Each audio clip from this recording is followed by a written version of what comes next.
آپ جب مصر میں قیام تھا تو بڑے بڑے لمبے چوڑے لنگر پکتے تھے, لوگ آیا جایا کرتے تھے, بڑا تفصیل کے ساتھ کھانا ہوتا تھا. مہمان نوازی آپ کی خاص صفت مبارکہ ہے. ہمارے ہاں بھی مہمان نوازی ہوتی ہے امیروں کی, بلکہ اب تو مہمان نوازی اس طرح کی ہے کہ کل تیری میرے پاس دعوت ہے اور پرسوں میری تیرے پاس ہے. وہی امیروں میں وہ چکر رہتا ہے, پارٹیاں دوست ایک دوسرے کو ڈالتے ہیں, تیری طرف پارٹی تیری طرف. اور اسی انداز میں اب یہ عید آئے گی نا, ٹکا پارٹیاں ہوں گی جگہ جگہ, اور لوگ سوال پوچھنے لگے ابھی سے, کہتے ہیں قربانی کا کتنا گوشت گھر رکھنا جائز ہے, قربانی کا کتنا گوشت گھر رکھنا جائز ہے. سارا ہی جی ہاں, اس لیے فریزر لے لے, فریج سے نہیں کام چلے گا. سارا ہی جائز گھر رکھنا, سارا ہی جائز ہے, رکھ لیں. او خدا کے بندے, قربانی وہ بندہ دیتا ہے جو سارا سال ہی گوشت کھاتا ہے. صحیح کہہ رہا ہوں؟ قربانی صاحب نصاب صاحب استطاعت بندہ دیتا ہے نا, تو وہ سارا سال ہی گوشت, تو سارا گھر میں رکھنا بھی جائز ہے, لیکن سارا دے دینا بھی. تو جو آ رہی ہے اس پہ کیوں توجہ کرتے ہو, جو دوسرا جائز ہے اس پہ کیوں نہیں عمل کرتے؟ سارا تقسیم کر دیں, بات ختم ہوئی. یقین کریں, محرم میں جا کے دوست ٹیلی فون کر کے سوال پوچھتے ہیں, کہتے ہیں صاحب سنا ہے قربانی کا گوشت محرم میں کھانا جائز نہیں. میں کہ نہیں, ربیع الاول چ بھی جائز جے, رجب رمضان تک کھاؤ, کوئی بندہ نہیں منع کرتا. اس لیے کہ کسی کو دینا تو پسند ہی نہیں. یا پھر اس میں سے جو خاص خاص چیزیں ہیں وہ اپنی فریج میں, اور باقی جو ہے وہ دوسروں کے لیے. یہ کیا طریقہ ہے ہمارا؟ قربانی اسلام کا ایک خوبصورت ترین عمل ہے, یہ محبوب ترین عبادت ہے اللہ تعالیٰ کی. قربانی اپنی فضیلت کے لحاظ سے, عظمت کے لحاظ سے, اپنی بلندیوں کے لحاظ سے دین میں بڑا مقام رکھتی ہے. لیکن ہر چیز کا رنگ روپ بدل دیا جاتا ہے نا, چونکہ قربانی چلی آ رہی تھی حضرت ابراہیم خلیل اللہ علیہ السلام سے. تو اہل عرب جو تھے, مشرکین مکہ, قربانی کا تعارف وہ بھی رکھتے تھے, پر وہ قربانی کی حقیقت کو, قربانی کی حکمت کو, قربانی کے حسن کو, قربانی سے پھوٹنے والی روشنی کو سمجھنے سے ناآشنا تھے. وہ کیا کرتے تھے کہ جب وہ کوئی قربانی کا جانور ذبح کرتے تو اس کا جو خون ہوتا وہ بیت اللہ شریف کی دیواروں کے ساتھ مل دیتے. قربانی کے جانور کا جو گوشت ہوتا وہ لا کے بتوں کے سامنے رکھتے کہ یہ خون کعبے کی دیوار سے خون ملنے سے اور بتوں کے آگے گوشت رکھنے سے شاید ہماری قبولیت ہو جائے گی, ہم نے جانور ذبح کیا ہے. کمال ہے میرے رب کریم کی کتاب کا انداز بھی. قرآن مجید مختصر الفاظ کے اندر, مختصر جملوں کے اندر, اجمال کے اندر اتنی بڑی تفصیل بیان کر دیتا ہے کہ انسان کے ذہن کے, دل کے, دماغ کے دریچے کھل جاتے ہیں. اللہ کھانے پینے سے پاک ہے, بے نیاز ہے مالک. رب کریم نے فرمایا لن ینال اللہ لحومها, فرمایا ہرگز نہیں پہنچتا اللہ کی بارگاہ میں تمہارا گوشت, ولا دماؤها, اور نہ ان کے خون, نہ اس جانور کا گوشت اللہ کی بارگاہ میں پہنچتا ہے, نہ خون پہنچتا ہے. تو مالک پہنچتا کیا ہے؟ ولیکن ینالہ التقوی منکم, بلکہ رب کی بارگاہ میں تو تمہارے دلوں کا تقوی پہنچتا ہے. تمہارے دل میں کیا ہے, تم اپنے رب کی رضا کتنی چاہتے ہو, یہ بات جاتی ہے. گوشت اور خون تو یہاں رہ گیا. فرمایا نہ اللہ کی بارگاہ میں خون پہنچ رہا ہے جانور کا, نہ گوشت پہنچ رہا ہے, دل کا تقوی پہنچ رہا ہے. معنی کیا ہے کہ جانور خریدتے وقت بھی اپنے دل سے پوچھنے نا, تیرا دل کیا کہتا ہے, نیت کس سے جانور تو لے رہا ہے, تیرا ارادہ کیا ہے. اور جب تو ذبح کرے تو بھی اپنے دل پہ توجہ رکھ, تیرے دل میں اس کے لیے کیا ہے, تیرے دل کے اندر تقوی کتنا ہے, اللہ کی رضا حاصل کرنے کا جذبہ کتنا ہے. اور جب تو اس کا گوشت بانٹے تو پھر بھی تیری نظر آنے والے بندے پر نہیں ہونی چاہیے. جس گھر میں گوشت جا رہا ہے اس گھر پر تیری نظر نہیں ہونی چاہیے, بلکہ تیری نظر تو رب کی رضا پہ رہنی چاہیے. اللہ کی بارگاہ میں جو چیز جائے گی وہ دل کا تقوی جائے گا. اپنے دل پر محنت کی جائے, دل کی خواہشات, دل کی نیتوں کو, ارادوں کو صحیح کیا جائے. ایک آیت نے سارا فلسفہ بیان کر دیا کہ نہ وہاں خون جاتا ہے نہ گوشت جاتا ہے, وہاں تو تمہارے دل کا تقوی جاتا ہے. تو جس چیز نے وہاں جانا ہے اس پر زیادہ توجہ ہونی چاہیے تھی، اس کا زیادہ خیال ہونا چاہیے تھا۔ یہ فلسفہ ہے قربانی کا کہ آپ کی نیت کیا ہے، کسی کام کے لیے آپ کا ارادہ کیا ہے۔ ہمارے ہاں قربانی کے ساتھ جس طرح جانور منسلک ہے نا، کہ قربانی میں جانور ہونا بڑا ضروری ہے اور قربانی کے لیے پیسے ہونا بڑا ضروری ہے، اسی طرح قربانی کے اس سارے سیزن کے اندر کسائی کا بھی بڑا رول ہے، اس کا بھی ایک بڑا کردار ہے، وہ بھی بڑی اہمیت کی حامل پرسنالٹی ہے ان دنوں میں، اور پہلے سے بڑے سارے معاملات ہیں، اور اس دن کسائیوں کے جو معاملات ہیں ان کی جو بھاگ دوڑ ہے وہ بھی ایک پوری داستان ہے، چونکہ بہت ساری جگہوں پہ انہوں نے جانا ہوتا ہے اور جہاں وہ بیٹھے ہوتے ہیں ان کو بھی کافی جلدی ہوتی ہے کہ جلدی سے جانور ذبح ہو جائے، جلدی سے گوشت بن جائے، اور جس جگہ انہوں نے بعد میں جانا ہوتا ہے ان کے بھی 15 فون آ چکے ہوتے ہیں۔ تو وہ جو خاص اسلام حکم دیتا ہے اس موقع پر، اور نبی پاک علیہ الصلوۃ والسلام کی جو خاص نصیحتیں ہیں اور حضور نے جو خاص احتیاطیں بتائی ہیں، وہ احتیاطیں پوری نہیں ہوتی۔ دیکھیں، آپ اس فلسفے کو سمجھیں کہ قربانی کی تعریف یہ ہے کہ مخصوص جانور مخصوص وقت میں اللہ کی رضا کے لیے ذبح کرنا ہے، اللہ کی رضا کے لیے۔ اب یہ نہیں ہے کہ آپ نے فٹافٹ آؤ دیکھا نہ تاؤ دیکھا، جس طرح کی چھری آپ کو مل گئی، جس طرح ہو سکا بس اس کو مار دینا ہے، اسے ذبح کرنا ہے اور اچھے طریقے سے کرنا ہے۔ یہ حدیث آپ کو سیاستہ میں ملے گی، مسلم شریف میں ملے گی، ابو داؤد شریف میں ملے گی۔ حضرت شداد بن اوس رضی اللہ تعالیٰ عنہ حدیث کے راوی ہیں، نبی پاک صلی اللہ تعالیٰ علیہ وسلم نے فرمایا، احسان کرنا اللہ نے فرض کیا ہے ہر چیز پر، مالک نے ہر چیز پر احسان کرنا فرض کیا ہے، تو فرمایا جب تم ذبح کرو تو اچھے طریقے کے ساتھ ذبح کرو، چھری کو تیز کرو، اور فرمایا ذبح ہونے والے جانور کو آرام پہنچاؤ، اچھے طریقے سے ذبح کرو، چھری تیز ہو، اسے آرام ہو، اسے تکلیف نہ پہنچاؤ، اچھے طریقے سے ذبح کرو، اسے ٹھنڈا ہو لینے دو، پھر اس کی کھال اتاری جائے، تھوڑی احتیاط کی جائے، اچھے طریقے سے چیزوں کو لیا جائے۔ آپ دیکھیے حضور ایک بات کرتے ہیں لیکن سوچ کے دھارے بدل کے رکھ دیتے ہیں۔ رسول کریم صلی اللہ تعالی وسلم گزر رہے تھے تو ایک شخص نے بکری کے پہلو پر پیر رکھا ہوا تھا اور وہ چھری تیز کر رہا تھا، یعنی بکری کو اس نے گرایا ہوا ہے، لٹایا ہوا ہے اور پہلو پر پیر رکھا ہوا ہے اور ساتھ ساتھ وہ چھری تیز کر رہا ہے۔ تو نبی پاک صلی اللہ تعالی علیہ وسلم نے کیا خوبصورت بات ارشاد فرمائی۔ حضور علیہ الصلوۃ والسلام فرمانے لگے، تم اسے 2 موتیں دینا چاہتے ہو، دوہری تکلیف میں گویا تم مبتلا کرنا چاہتے ہو، اس کے سامنے ہی تم چھریاں تیز کر رہے ہو۔ حضور فرمانے لگے 2 موتیں دینا چاہتے ہو، چاہیے تھا کہ پہلے سے یہ سارے اوزار تمہارے تیار ہوتے تو اس دن کسی ایمرجنسی کا شکار نہ ہو۔ 3 دن شریعت نے اسی لیے تو رکھے تھے، اسی لیے تو وقت رکھا تھا۔ آپ اس طرح کا کوئی ماحول نہ بنائیں جس سے جانور کو بھی تکلیف ہو، اذیت ہو۔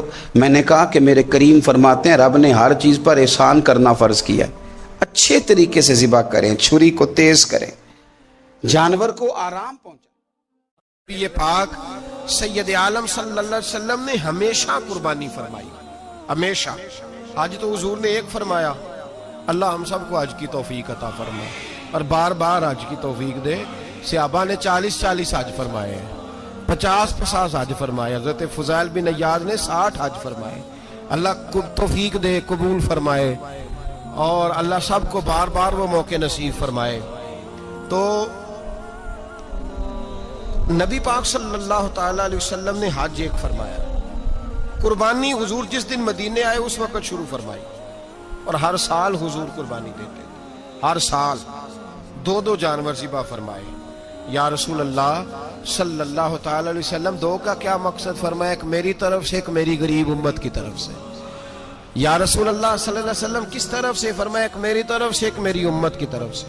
کبھی فرمایا ایک میری طرف سے، ایک میرے اہل بیت اور میری امت کی طرف سے۔ 2 جانور حضور نے ذبح فرمائے۔ اور پھر میرے حبیب پاک صلی اللہ تعالی علیہ وسلم کے غلام مولا علی شیر خدا، ابن ماجہ کی روایت ہے، حضرت علی شیر خدا فرماتے ہیں کہ نبی پاک علیہ الصلوۃ والسلام 2 جانور ذبح کرتے تھے۔ خود حضرت علی کی جب باری آئی تو انہوں نے بھی 2 فرمائے۔ تو صحابہ نے پوچھا کہ علی 2 کیوں؟ 2 کس لیے؟ تو تو حضرت علی رضی اللہ تعالیٰ عنہ فرمانے لگے مجھے میرے حبیب نے وصیت فرمائی تھی کہ علی تو نے دو کرنے، ایک اپنی طرف سے کیا کرنا، ایک میری طرف سے کرنا. تو میں ایک اپنی طرف سے دیتا ہوں، ایک اپنے نبی پاک کی طرف سے دیتا ہوں صلی اللہ علیہ. دو جانو. آپ لوگوں نے سنی ہوئی ہے یہ بات کہ مہینہ مہینہ کھانا نہیں پکتا تھا حضور کے گھر میں. حضرت عائشہ فرماتی ہیں 3 چاند اور 3 سورج کٹھے کبھی نہیں دیکھے جب ساتھ روٹی بھی کھائی ہو. یعنی 3 دن مسلسل کبھی کھانا نہیں کھایا. قربانیاں کتنی دیں بولیے. حضرت علی شیر خدا کا مکان کوئی نہیں اپنا، کوئی گھر نہیں بنایا. مولا کائنات شیر خدا، میں نے یہ بات پھر دہرا رہا ہوں، پہلے بھی میں نے عرض کی تھی، پکا کرنے کے لیے دہرا رہا ہوں. حضرت علی کا کوئی کاروبار نہیں بظاہر. بی بی صاحبہ فرماتی ہیں کہ کئی ہفتے صرف سرکہ اور کھجوریں. قربانیاں کتنی؟ اسی سارے صاحب لان ٹورے ہیں کہ ساڑھے تے لگ دی ہے کہ نہیں، پکا. اور پھر جب بات ہوتی ہے دینے کی تو ماحول اور ہوتا ہے، جب لینے کی باری ہوتی ہے تو ماحول اور ہوتا ہے. قربانی واجب ہے اس شخص پر جس کے پاس 52.5 تولے چاندی یا 7.5 تولے. لیکن میں 7.5 تولے والا فتویٰ نہیں دیتا، میں 52.5 تولے چاندی والا فتویٰ دیتا ہوں. اس لیے کہ 52.5 تولے چاندی تو شاید تولہ یا 1.5 تولہ سونے کے برابر ہی ہو جائے. ٹھیک ہے نا جی. تو 7.5 تولے سونا 50-60 ہزار روپیہ جس آدمی کے اکاؤنٹ میں موجود ہے وہ قربانی کرے. بلکہ امام شافعی رحمۃ اللہ علیہ فرمایا کرتے تھے جس نے 3 کمروں کو تالا لگایا ہوا ہے وہ 3 کمرے فارغ ہیں، اس کے کسی کام کے نہیں، ان کی قیمت کا حساب لگائے. چھت پہ سٹور بنا دیا ہے، کوئی مطلب نہیں اس کا، اور جو ویسے رکھی ہوئے ہیں کوئی معنی ہی نہیں کمرے کا. فرماتے تھے حساب لگائے، قربانی کرے. رب کریم کی بارگاہ میں دینے کا جب معاملہ آیا تو گول کر گیا کام. میرے رسول کائنات سرور عالم صلی اللہ علیہ وسلم کا جب اپنے لیے چیزیں استعمال کرنے کا ماحول ہے تو محبوب پاک علیہ الصلوۃ والسلام نے مہینہ مہینہ روٹی نہیں پکائی. یہاں جو آدمی ہر جمعرات کو 4 کلو بکرے کا گوشت پکاتا ہے اور ہر تیسرے دن مرغی کا گوشت لاتا ہے، وہ قربانی کی باری آتی ہے تو کہتا ہے میرے پہ لگتی نہیں. وہ ٹھیک ہے ابا جی لے آئے، ابا جی کی طرف سے قربانی ہے، اس دفعہ ابا جی کی، اگلی دفعہ اماں جی کی، اس سے اگلی دفعہ دادی جی کی. او خدا کے بندو، جس آدمی کے پاس پیسے ہیں پہلے اپنی قربانی واجب ہے. میری بات کی سمجھ آ رہی ہے عزیزوں کو؟ جو آدمی صاحب استطاعت ہے پہلے کس کی قربانی کرے گا؟